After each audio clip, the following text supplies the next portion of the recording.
कुमारी वैष्णवी आणि कुमार साई या दोघांचं मी खूप खूप अभिनंदन करतो की त्यांनी हे जे यश मिळवलं. खरं म्हणजे त्यांच्यासोबत त्यांचे शिक्षक, त्यांची पूर्ण फॅमिली आणि अर्धापूर मधील सर्व नागरिक त्यांच्या सोबत आहेत.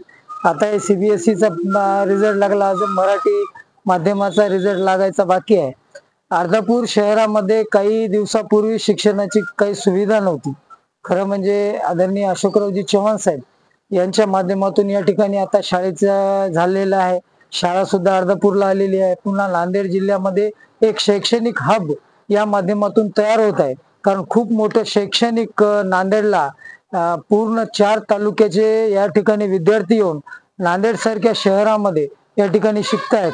या ठिकाणी जर बघितलं आपण तर खूप विद्यार्थी असे गुणवंत तयार करण्यामध्ये, पिढी तयार करण्यामध्ये नांदेड शहराचा खूप मोठा सहभाग आहे. आणि त्यामध्ये आमच्या शहरामध्ये या दोघांनी वैष्णवी सारंग जडे आणि साईनाथ सचिन काळे या दोघांनी मानाचा तुरा ओवला. खरं म्हणजे या दोघांचं खूप खूप अभिनंदन करतो. मी अर्धापूर शहराचा प्रथम नागरिक या नात्याने या दोघांचं अभिनंदन करतो. आणि विशेषतः ज्या वेळेस अर्धापूर शहरामधून हे 5वी-6वीला किंवा ज्यावेळेस हे नांदेडला जात होते त्यांनी खूप परिश्रम घेतले. कारण इथून जाण्याची व्यवस्था नांदेडला जाऊन त्या ठिकाणी CBSE पॅटर्नची शाळा नांदेडलाच होती, अर्धापूरला नाहीये. तर त्या ठिकाणी जाऊन यांनी मेहनत केली, स्वतः मेहनत करून त्या ठिकाणी त्या स्पर्धेमध्ये नांदेड सारख्या शहरामध्ये स्पर्धेमध्ये टिकणं हे सुद्धा खूप मोठं मोलाचं कार्य आहे. आणि त्यासाठी त्यांचा पूर्ण परिवार त्यांच्या पाठीशी राहिला.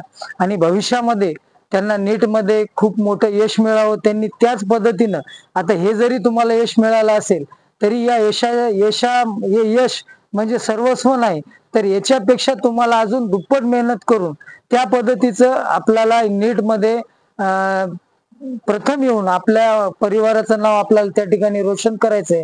यासाठी आम्ही तुम्हाला जी काही मदत लागेल शहराच्या वतीनं किंवा ज्या शैक्षणिक कार्यामध्ये जे जे काही लोक काम करत आहेत, जे शिक्षक काम करत आहेत, अर्धापूर शहरामध्ये सुद्धा शैक्षणिक खूप वातावरणामध्ये बदल झालेला आहे.